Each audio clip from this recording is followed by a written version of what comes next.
नमस्कार, प्रणाम साथियों। अवर डिग्री क्लासेस के इस ऑनलाइन सेशन में आपका स्वागत है। तो आज हम सॉल्व करने वाले हैं प्रीवियस ईयर क्वेश्चन पेपर, जो कि real previous year question paper है, जिसे एनडी ने बनाया था। किसने बनाया था? ANDUAT ने बनाया था। ठीक है, तो आज उसी को पेपर में सॉल्व करने वाले हैं, क्योंकि इसमें जो फिजिक्स केमिस्ट्री होता है ये काफ़ी अच्छा दिया रहता है। काफ़ी ज़्यादा चांसेस है कि इससे फिजिक्स केमिस्ट्री और जूलॉजी जो है पूछा जाए। तो चलिए हम पेपर को सॉल्व करते हैं। तो हमारा पहला प्रश्न है, रोज़ेनमुंड अपक्रिया में कौन से उत्प्रेरक का प्रयोग किया जाता है? किस उत्प्रेरक का प्रयोग किया जाता है? तो PD या फिर BaSO4 का प्रयोग किया जाता है। फिर अगला प्रश्न है, निम्न में से कौन से सर्वाधिक जलविद व्यवहार दर्शाता है? कौन सा सर्वाधिक जलविद व्यवहार दर्शाता है? तो स्टीफरिक एसिड जो है दर्शाता है। अगला है हीरा है। हीरा एक क्या है? हीरा एक है द्विबंधीय क्रिस्टल है। हीरा जो होता है या द्विबंधीय क्रिस्टल होता है। अगला प्रश्न है अपना, अगला प्रश्न है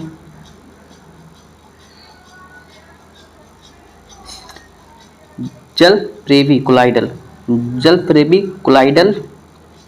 निम्न रूप में पाए जाते हैं। किस रूप में पाए जाते हैं? तो ये जलरांगी के रूप में पाए जाते हैं। अगला प्रश्न है, सबसे सख्त जो अम्ल होता है कौन सा होता है? तो सबसे सख्त जो अम्ल होता है वह होता है H3PO2 होता है। H3PO2 होता है। अगला प्रश्न है, लोहे का मुख्य अयस्क है। वैसे तो लोहे का मुख्य लोहे का अयस्क जो दोनों होते हैं, मैग्नेटाइट प्लस हेमेटाइट होते हैं। अगर मुख्य अयस्क की बात करें तो जो है वो क्या होता है? तो वो होता है अपना हेमेटाइट होता है, ऑप्शन सी। अगला प्रश्न है, एक गैल्वेनी जो सेल होता है जो संबंध है, निम्न में से कौन सा कथन जो है सही नहीं है? कौन सा कथन नहीं है? तो कौन सा कथन नहीं है? तो जो सेल का मानक EMF होता है सदैव शून्य होता है, तो यह कथन जो है सही नहीं है। अगला प्रश्न है, निम्न में से कौन सबसे सख्त जो है अपचयन एजेंट होता है? कौन सा अपचयन एजेंट होता है? तो कौन सा होता है? तो हाइड्रो आयोडीन अम्ल होता है। कौन होता है? हाइड्रो आयोडीन अम्ल होता है। अगला प्रश्न है, पोटेशियम सल्फेट का सूत्र है। तो पोटेशियम सल्फेट का सूत्र क्या होता है? K2SO4 होता है। फिर अगला प्रश्न है, आइसोटोप ऐसे परमाणु होते हैं। आइसोटोप ऐसे परमाणु होते हैं जिनका डॉट डॉट क्या समान होता है? जिनका परमाणु क्रमांक जो है समान होता है। अगला प्रश्न है, एन ब्यूटेन एवं आइसोब्यूटेन होते हैं। एन ब्यूटेन एवं आइसोब्यूटेन जो होते हैं वो श्रृंखला समावर्ती होते हैं या फिर श्रृंखला समवैवीय होते हैं। अगला प्रश्न है, भौतिक मात्रा होते हैं, निम्न में से कौन से युग में धातु होते हैं? युग में वही धातु होते हैं। कौन से धातु होते हैं? तो गुप्त ऊष्मा व गुरुत्वीय विभव हो जाएगा इसका राइट आंसर। अगला प्रश्न है, वर्नियर कैलिपर्स का न्यूनतम गुणांक कितना होता है? इसको आप कमेंट में बताना। वर्नियर कैलिपर्स का न्यूनतम गुणांक कितना होता है, इसको आप कमेंट में बताना। अगला प्रश्न है, वायुयान का संचालन निम्न पर आधारित है। निम्न पर आधारित है, किस पर आधारित है? तो बर्नौली के सिद्धांत पर आधारित है। अगला प्रश्न है, एक पिंड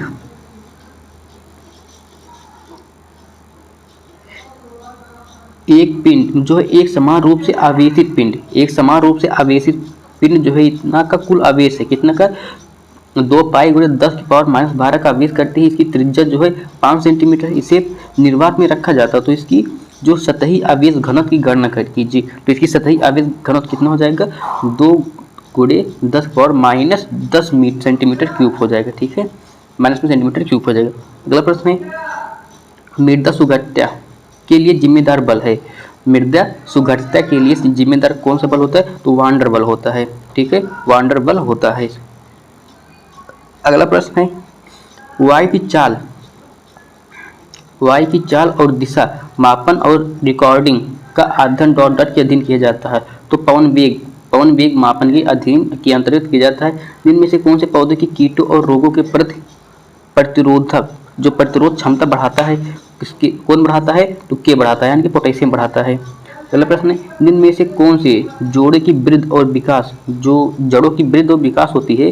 कौन से जड़ों की वृद्धि और विकास के लिए सहायक पोषक तत्व हैं। कौन से हैं? तो जो फास्फोरस होता है वो सहायक पोषक तत्व में जिम्मेदार होता है जोड़ की वृद्धि और विकास के लिए। अगला प्रश्न है, निम्न में से कौन से यौगिक अपचयन, जो अपचयन होता है, अपचयन पर द्वितीयक अमीन प्रदान करता है? द्वितीयक अमीन प्रदान करता है। कौन सा द्वितीयक अमीन प्रदान करता है? तो मेथिल आइसोसाइनाइड जो है द्वितीयक अमीन जो है प्रदान करता है। अगला प्रश्न है, उच्च दाब पर, उच्च दाब और तापमान के अधीन H2 सहित कार्बन मोनोऑक्साइड का उत्प्रेरक अपचयन जो है मेथिल एल्कोहल प्रदान करता है, वह प्रक्रिया क्या कहलाती है? तो वह प्रक्रिया कहलाती है, क्या कहलाती है? तो BASF कहलाती है। BASF कहलाती है, ऐसा प्रक्रिया कहलाती है। अगला प्रश्न है, वह हाइड्रोकार्बन जिसमें कार्बन की सभी चारों संयोजकताएं पूरी तरह से अध्ययित होती हैं, अध्ययसित होती हैं, क्या कहलाती हैं? तो कहलाती हैं एल्केन कहलाती हैं। ठीक है, चारों संयोजकताएं होती पूरी तरह से होती, उनको एल्केन कहते हैं। अगला प्रश्न है, बेंजोइक अम्ल के सल्फोनेशन के लिए, बेंजोइक अम्ल के सल्फोनेशन द्वारा, बेंजोइक अम्ल के सल्फोनेशन द्वारा मुख्यतः निम्न में से कौन सा यौगिक उत्पन्न किया जाता है? तो कौन सा यौगिक उत्पन्न किया जाता है? तो यम जो है मेटा सल्फोबेंजोइक अम्ल बोलते हैं। ठीक है, एम सल्फोबेंजोइक अम्ल पोटेशियम का प्राथमिक खनिज है। जो पोटेशियम का प्राथमिक खनिज होता है क्या होता है? सिल्वाइड होता है, सिल्वाइड होता है। लोहे को जंग, जो लोहे पर जंग लगती है, जंग लगना किस प्रकार की प्रक्रिया है, किस प्रकार की अभिक्रिया है? तो लोहे पर जंग लगना एक रासायनिक प्रक्रिया है। और अगला प्रश्न है, निम्न में से कौन से, निम्न में से कौन जो है, कौन के निम्न में से कौन निम्न के साथ अपक्रिया के बाद बैगनी रंग प्रदान करता है? तो जो प्रोटीन होता है, प्रोटीन के साथ कौन सा रंग प्रदान करता है? तो बैगनी प्रोटीन हो जाएगा इसमें। हास गैस है, जो हास गैस होती है क्या होती है? तो N2 होता है। हास गैस क्या होता है? N2 होता है, N2O होता है। हास गैस क्या होता है? N2O नाइट्रस ऑक्साइड होता है। हास गैस N2O होता है। Option A. अगला प्रश्न है, बोरेक्स, बोरेक्स है या फिर बोरेक्स सुहागा का सूत्र है, क्या है? तो Na2B4O7 का .10H2O होता है। Na2B4O7 .10H2O होता है। अगला प्रश्न है, DAP में निहित जो NPK होता है, NPK की मात्रा कितनी होती है? तो इसमें DAP में तो नाइट्रोजन 18%, फास्फोरस होता है, नाइट्रोजन होता है 18%, जो पोटास होता है, फास्फोरस होता है, इसमें फास्फोरस 46% होता है, पोटास इसमें जो है 0 मात्रा में रहती है। ठीक है, पोटास इसमें नहीं रहता है, तो फास्फोरस 46% मात्रा में पाई जाती है। जो मेंसान कण, जो मेंसान कण निम्न द्वारा प्रयुक्त किया गया था, मेंसान कण किसी द्वारा प्रयुक्त किया गया था? तो एच युकावा द्वारा लिखा गया था, जो कि इसमें जो पेपर में आया था, ये रियल पेपर है, जो कि पेपर में आया था उसमें इंग्लिश में सही था, हिंदी में जो लिखा था वो सही नहीं लिखा था। ठीक है, हिंदी में सही नहीं लिखा था, टाइपिंग में मिस्टेक थी। तो अगला प्रश्न है, कार्बन का सर्वाधिक शुद्ध रूप क्या होता है? तो कार्बन का सर्वाधिक शुद्ध रूप होता है हीरा होता है। अगला प्रश्न है, वैज्ञानिक वर्गीकरण, वैज्ञानिक वर्गीकरण निम्न द्वारा प्रदान किया गया था, किसके द्वारा प्रदान किया गया था? तो कैरोलस लिनियस द्वारा प्रदान किया गया था। अगला प्रश्न है, एक रोबोट जीवित पदार्थ नहीं है। तो जो एक रोबोट होता है वह जीवित पदार्थ नहीं है, क्योंकि यह जनन नहीं कर सकता है, क्योंकि यह प्रजनन नहीं कर सकता है, क्योंकि यह प्रजनन नहीं कर सकता है। अगला प्रश्न है, मुर्गी का अंडा एक है, मुर्गी का अंडा क्या है? तो मुर्गी का अंडा एक कोशिका होती है, मुर्गी का अंडा एक कोशिका होती है। अगला प्रश्न है, जीवन की कार्यात्मक इकाई क्या होती है? तो कोशिका होती है। निम्न में से कौन सी विशेषताएं जीवित और निर्जीव, यानी कि जो सजीव और निर्जीव दोनों के बीच जो दोनों जो है जीवों पर, जो दोनों जीवों पर,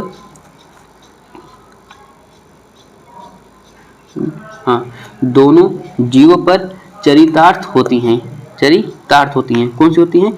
तो कोशिकाओं का समाविष्ट होता है। कौन सा हो जाएगा? ऑप्शन बी, कोशिकाओं का समाविष्ट। निम्न में से कौन सी विशेषताएं सजीव और निर्जीव दोनों जीव में चरितार्थ होती है? इसमें चरितार्थ लिखा है, लेकिन हाँ ठीक है, चरितार्थ लिखा है। ठीक है, कोशिकाओं में समाविष्ट होता है। अगला प्रश्न है रेशम कीट की वह अवस्था जिसमें रेशा जो है प्राप्त होता है। रेशम कीट की वह अवस्था जिससे रेशम प्राप्त होता है कौन सा होता है? तो प्यूपा अवस्था से रेशा प्राप्त होता है। और जो ये लार्वा है रेशम कीट के लार्वा को कैटरपिलर कहा जाता है। ठीक है, रेशम कीट के लार्वा को कैटरपिलर कहते हैं। अगला प्रश्न है दीमक कौन से गण से संबंधित है? तो दीमक आइसोपटेरा गण से संबंधित है। दीमक आइसोपटेरा। अगला प्रश्न है कीचुए में जो कोलेरा गोगेन जो है, इसमें कोलेरा जेन लिखा है। जो कोलेरा गोगेन कोशिकाएं पाई जाती है कशेरुकियों की अंग जैसी होती है। इसके अगर देखा जाए तो जो है यकृत के समान होती है, लीवर के समान होती है, लेकिन इसमें यकृत नहीं है तो इसमें हम ब्रिक लगा सकते हैं, ब्रिक हो जाएगा। और ये रियल पेपर है, एनडी का पेपर है, जो हिंदी ने पेपर आयोजित किया था। कीचुए की आंतों को घेरे हुए पीली कोशिकाएं निम्न में सहायक होती हैं। तो मल उत्सर्जन में सहायक होती हैं। खरगोश के शरीर की सबसे छोटी हड्डी होती है। जो खरगोश के शरीर की सबसे छोटी हड्डी होती है मनुष्य भी होती है। क्या होती है? स्टफीज होती है। ठीक है, स्टफीज होती है। अगला प्रश्न है जो फेसियोलस हेपेटिक होता है, फेसियोलस हेपेटिका, इसमें हिंदी में लिखा था, जो हिंदी में इंग्लिश में लिखा था फेसियोला हेपेटिका जो होता है फेसियोलस हेपेटिका होता है प्राथमिक परपोषी होता है। किसका परपोषी होता है? तो भेड़ का परपोषी होता है। ठीक है, भेड़ का परपोषी होता है। अगला प्रश्न है पृथ्वी में नाइट्रोजन का प्रतिशत कितना है? पृथ्वी के वायुमंडल में जो नाइट्रोजन परसेंट कितना होता है? पृथ्वी के वायुमंडल में नाइट्रोजन परसेंट है 78%। कितना है? 78% है। ऐसे स्थान जहां वायु का तापमान पानी के हिमांक के उच्चतर है वहां निम्न रूप से क्या होती है? वहां निम्न रूप से वर्षा होती है। ठीक है, ऐसा स्थान जहां वायु का तापमान पानी के हिमांक से उच्चतर होता है वहां क्या होती है? वहां पर वर्षा होती है। अगला प्रश्न निम्न में से किसे निकल्सन हाइड्रोथर्मल के रूप में नहीं समझा जाता है? किसे निकल्सन हाइड्रोथर्मल के रूप में नहीं समझा जाता है? यह उत्प्लावन जो है घनत्व मापी था। ठीक है, हाइड्रोथर्मल के रूप में हाइड्रोमीटर के रूप में निकोल्सन हाइड्रोमीटर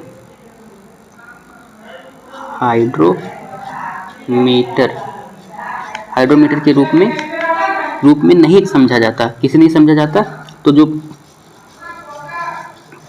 परम ताप मापी है इसको नहीं समझा जाता।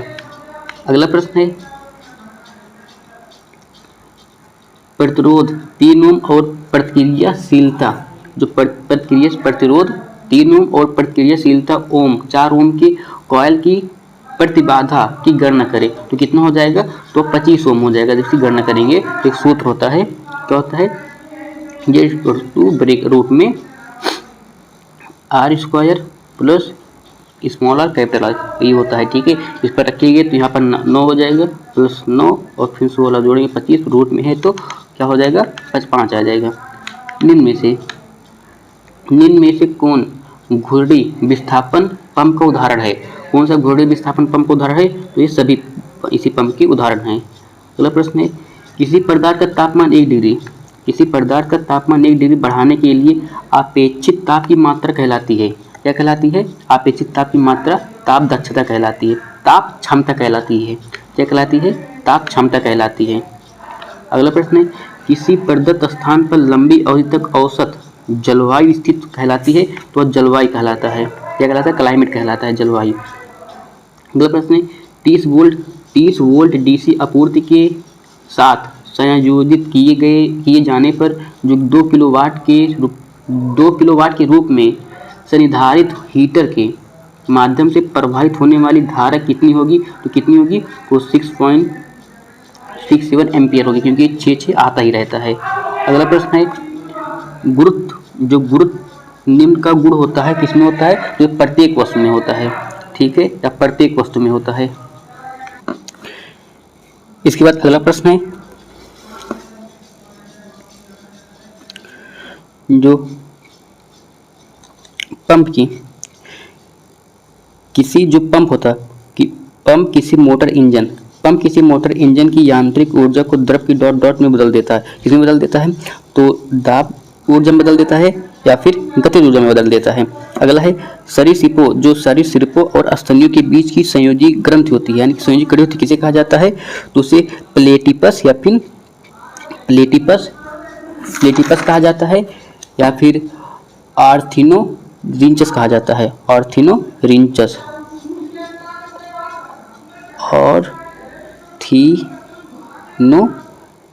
कहा जाता है, ठीक है, आर्थिनोरिंचस कहा जाता है। और क्योंकि मेरे पास पेन नहीं है तो लिखने में थोड़ा दिक्कत होता है फोन में। तो अगला प्रश्न है, जो मोम ग्रंथि होती हैं, क्या, जो मोम ग्रंथ होती है निम्न में मौजूद होती है, किसमें मौजूद होती हैं, तो कर्मी में मौजूद होती है, यानी कि वर्कर में, श्रमिक में मौजूद होती हैं। अगला प्रश्न है, निम्न में उनके प्रयोग के कार्य स्तनियों को एक आर्थिक महत्व जो है, एक आर्थिक महत्व होता है, महत्व प्राप्त होता है। इसके उपयुक्त सभी हो जाए, क्योंकि जो उसमें था उसमें मतलब जानवर के नाम दिए थे तो उसमें सभी हो जाता है, ठीक है, जैसे गाय हो गया, भेड़ बकरी हो गई, इनसे आर्थिक महत्व जो है सभी जो है इनको जो है आर्थिक महत्व प्राप्त होता है। तो हिंदी में नहीं लिखा था, अगर आप जब भी देखें तो हिंदी अगर नहीं समझ में आ रहा तो एक बार इंग्लिश में जरूर देखें, क्योंकि उसमें पूरा सही रहता है। अगर कोई ऑप्शन गलत है हिंदी में तो इंग्लिश वाला माना जाता है। जो परागणकारी और बीज प्रकीर्णन के एजेंट के रूप में स्तनी है, कौन से स्तनी है, तो उपयुक्त सभी हो जाएंगे, क्योंकि तभी प्रकीर्णन में सहायता करते हैं।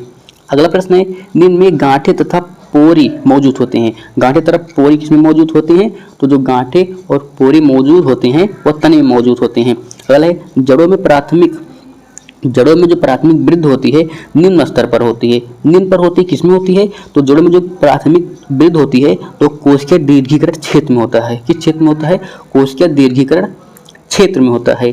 अगला है, निम्न में से कौन से तने का रूपांतर नहीं है, तो अगर देखा जाए तो ये दोनों भी तने का रूपांतर है और ये भी तने का रूपांतर है, लेकिन जो घटपर्णी होता है या पत्ती का रूपांतर होता है, ठीक है, तो पत्ती का रूपांतर होता है, तो घटपर्णी हो जाएगा इसमें सही, क्योंकि ये घटपर्णी जो है घटपर्णी है, ये जो तने का रूपांतर नहीं है। कोशिका सिद्धांत सब पर लागू होता है सिवाय विषाणु के, विषाणु को छोड़कर बाकी सब पर जो कोशिका सिद्धांत लागू होता है। अगला प्रश्न है, भिंडी निम्न से संबंधित है, तो भिंडी मालवेसी कुल में संबंधित है और मालवेसी कुल में मोनोडाल्पस यानी कि एक संघीय दशा पाई जाती है। अगला प्रश्न है, नाइट्रोजन यौगिकीकरण सहजीवी सहजीवाणु कौन से होते हैं, तो जो सहजीवाणु होते हैं तो राइजोबियम होते हैं, ठीक है। अगला प्रश्न है, जो रेप्टाइटिस जात में जो जात निम्न की रक्त गुहा में मौजूद होते हैं, किसमें मौजूद गुहा होते हैं, तो भृंग में मौजूद होते हैं, ठीक है, रेप्टाइटिस जात से। अगला प्रश्न है, दीमक की कॉलोनी में निम्न शामिल होते हैं, कितने शामिल होते हैं, यानी कि सदस्य पूछ रहे हैं दीमक की कॉलोनी कितने सदस्य होते हैं, तो दीमक की कॉलोनी में 4 सदस्य होते हैं और चारों का नाम आप कमेंट बताना। और अगर वीडियो आपको अच्छा लग रहा हो, थोड़ा सा भी क्वेश्चन में दम हो तो कमेंट्स जरूर करना, और ये कोई भी प्यारा सा कमेंट करके वीडियो को लाइक और चैनल को सब्सक्राइब करना। साथ ही ये जो क्वेश्चन पूछ रहा हूँ, दीमक की कॉलोनी में सदस्यों की संख्या 4 होती है और चारों में आप ही बताना क्या कितनी होती है, सिर्फ 2 बताना बस, मतलब चारों बताना, चारों में कौन कौन से, चारों का नाम बताना बस। अगला प्रश्न है, दीमक का गढ़ होता है किसे संबंधित, तो अभी बात हो गया था कि दीमक का गढ़ जो है आइसोपटेरा से संबंधित है, दीमक का गढ़ जो आइसोपटेरा होता है। रेशम जिसकी लंबाई, जिसकी मतलब वह रेशम जिसकी केवल कताई की जा सकती क्या होता है, जिसकी केवल कताई की जा सकती है वह एरिस रेशम होता है। कौन सा, एरी रेशम होता है, एरी रेशम होता है। फिर अगला प्रश्न है अपना, अगली प्रश्न की ओर बढ़ते हैं। वह अवस्था जिसमें संतत गुरुत्व सिद्धांत के ध्रुव की तरफ चलते हैं, क्या मतलब कौन सी अवस्था होती है? तो परावस्था होती है, पश्चावस्था होती है। क्या होती है? पश्चावस्था होती है। कौन सी अवस्था होती है? पश्चावस्था होती है। फिर अगला प्रश्न है, भारत में सेंट्रल सिल्क बोर्ड की जो सिल्क बोर्ड का मुख्यालय है, भारत में सेंट्रल सिल्क बोर्ड का मुख्यालय निम्न स्थान पर स्थित है। किस स्थान पर स्थित है? तो वह बेंगलुरु में स्थित है। अगला प्रश्न है, वृक्क की अवलता जो वृक्क की अवलता की होती है,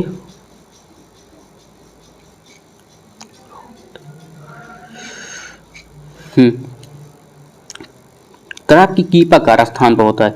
मतलब तरफ कीपाकार स्थान पर होता है। किससे होता है? तो यह श्रेणी से होता है, श्रेणी होता है। कौन क्या होता है? श्रेणी होता है। ठीक है, जो वृक्क की अवलता होती है, अवतलता, जो वृक्क की अवतलता होती है इसमें होता है। अगला प्रश्न है, जो मधुमक्खी की मोम ग्रंथियों के 4 युग्म जो मधुमोम पैदा करते हैं। क्या पैदा करते हैं? मधुमोम पैदा करते हैं। मधुमक्खी की मोम ग्रंथियों के 4 युग्म जो मधुमोम पैदा करते हैं किसमें उपस्थित होते हैं? तो वे चौथे से लेकर 7वें खंड पर उपस्थित होते हैं। अगला प्रश्न है, शहद में निम्न में से कौन सा घटक अधिकतम होता है? कौन सा घटक अधिकतम होता है? तो लेवुलोज होता है। लेवुलोज जो है इसमें अधिकतम होता है। शहद में किस घटक की मात्रा अधिकतम होती है? तो लेवुलोज की मात्रा अधिकतम होती है। अगला प्रश्न है, कॉकरोच की प्रत्येक संपुटिका में अंडों की संख्या कितनी होती है? तो अंडों की संख्या 16 होती है। बात करें पशु और भेड़ का दूध जो निकाला जाना चाहिए वो कैसे निकाला जाना चाहिए? तो दाईं तरफ से, पिछली तरफ से या फिर बाईं तरफ से। तो जो अगर वैज्ञानिक दृष्टि से तो जो पशु और भैंसों का दूध निकाला जाता है वो बाईं तरफ से निकाला जाना चाहिए। अगला प्रश्न है, घी में समानता वसा की प्रतिशत मात्रा कितनी होती है? तो 99% होती है। ठीक है, अगला प्रश्न है, इंडियन वेटेनरी रिसर्च इंस्टीट्यूट कहाँ है? तो बरेली में है। अगला प्रश्न है, भारत में कुक्कुट की सर्वोत्तम अंड निक्षेपक जो नस्ल है कौन सी होती है? तो व्हाइट लेग हॉर्न होती है। अगला प्रश्न है, नींबू का जो व्यावसायिक प्रवर्धन यानी प्रोपोगेशन किया जाता है, निम्न किसके द्वारा किया जाता है? निम्न द्वारा किया जाता है। तो जो व्यावसायिक प्रोपोगेशन होता है वो बीज द्वारा किया जाता है। निम्न जो आम होता है निम्न परिवार से संबंधित है। जो आम है यह किस परिवार से संबंधित है? तो यह एनाकार्डियेसी से संबंधित है, एनाकार्डियेटी कुल से संबंधित है। अगला प्रश्न है, निम्न में से कौन सा सर्वाधिक लवण सहिष्णु फसल है? कौन सा लवण सहिष्णु फसल है? तो जो खजूर होता है इसमें लवणता के प्रति काफी जो क्षमता होती है। अगला प्रश्न है, आलू का समान स्कैप निम्न द्वारा पैदा किया जाता है इसी द्वारा? तो स्ट्रेप्टोमाइसीज इसके बीज द्वारा स्ट्रेप्टोमाइसीज इसके बीज द्वारा पैदा होता है। ठीक है, जो समान आम में आलू में जो समान स्कैब रोग लगता है। अगला प्रश्न है, आम की आंतरिक ऊतक क्षय द्वारा क्षय निम्न की कमी से होता है। किसकी कमी से होता है? तो बोरान की कमी से होता है। ठीक है, अगला प्रश्न है, आम का खाद्य अंश क्या होता है? तो मध्य फल भित्ति होता है, जो मेसोकार्प होता है। अगला प्रश्न है, निम्न में से कौन सा कोशिकांग को कोशिका से प्रोटीन कारखानों के रूप में जाना जाता है? किस कोशिकांग को कोशिका में प्रोटीन के कारखानों के रूप में जाना जाता है या किसको प्रोटीन का कारखाना कहते हैं? किस कोशिकांग को? तो किसे कहा जाता है? तो राइबोसोम को प्रोटीन का कारखाना कहा जाता है और power house of the cell कहा जाता है माइटोकॉन्ड्रिया को। ठीक है, अगला प्रश्न है, निम्न में से कौन सा पौधा उभयलिंगी है? कौन सा पौधा उभयलिंगी होता है? तो पाइनस होता है। पाइनस का पौधा जो है उभयलिंगी होता है। फूलों की वह श्रेणी जो यहाँ तक कि परागण कार्यों की अनुपस्थिति में भी सदियों बीज उत्पन्न करती है। सदियों यानी कि परागण कार्यों की अनुपस्थिति में भी सदियों बीज उत्पन्न करती रहती है। वह क्या है? तो होता है अम्लीय परागगामी पुष्प होते हैं। और मिलता जो परागगाड़ी क्लिस्टोगैमी जो पुष्प होते हैं कोई जो है होते हैं इसमें बीजों बीज उत्पन्न करते हैं, क्लिस्टोगैमी जो पुष्प होते हैं। ठीक है, अगला प्रश्न है ओलरीकल्चर में हम अध्ययन करते हैं, तो ओलरीकल्चर में सब्जियों का अध्ययन करते हैं, फ्लोरिकल्चर में फूलों का अध्ययन करते हैं, पोमोलॉजी में फ्लोरिकल्चर में फूलों की खेती का अध्ययन करते हैं, और फिर जो बात करें फल का तो पोमोलॉजी में जो है फलों की खेती का अध्ययन किया जाता है। अगला प्रश्न है अपना, निम्न में से कौन सा जो बीज होता है द्विबीजपत्री भ्रूणपोषी होता है। जो द्विबीजपत्री भ्रूणपोषी समानता एक होता है एरर होता है, इसमें नहीं दिया है, जो एरर होता है वो द्विबीजपत्री होते हैं लेकिन भ्रूणपोषी होते हैं, तो द्विबीजपत्री हम लगा सकते हैं।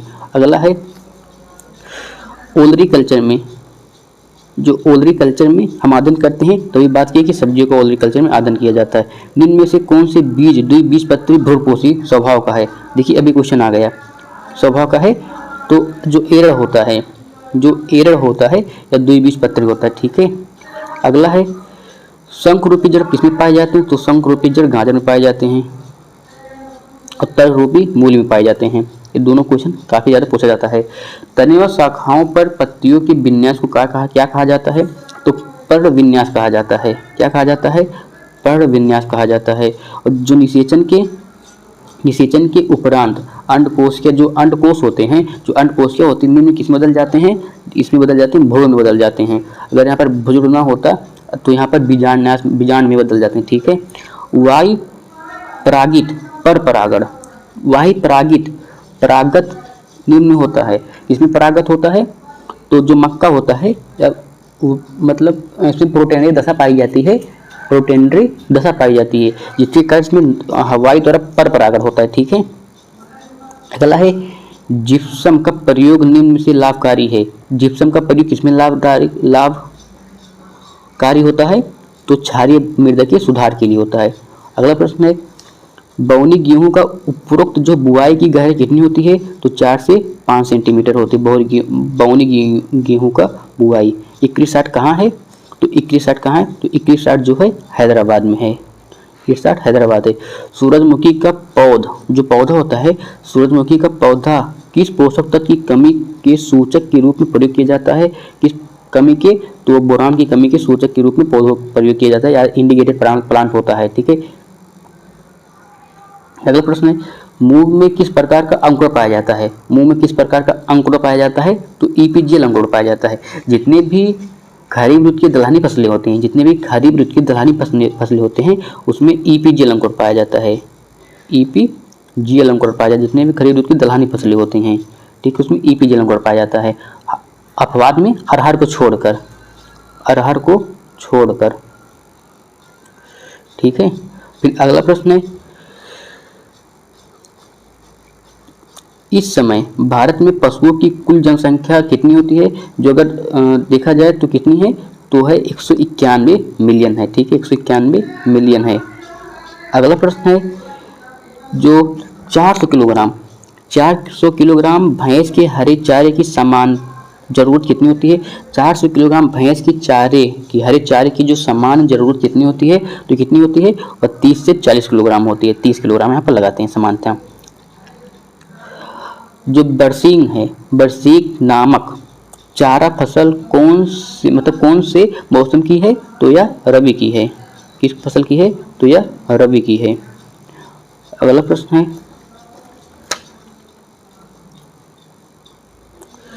भेड़ और बकरी की समान गर्भावधि कितनी होती है, तो वह 5 महीने होती है।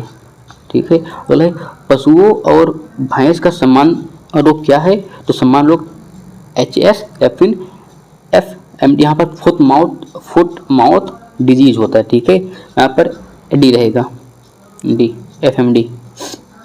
और गला घोटू निम्नलिखित में से किस फसल को अनाज की रानी कहा जाता है, तो मक्का को अनाज की रानी कहा जाता है, गेहूं को अनाज का राजा कहा जाता है, और मोटे अनाजों की रानी की बात करें तब भी जो है मक्का रहेगा, और राजा जो है ज्वार होता है।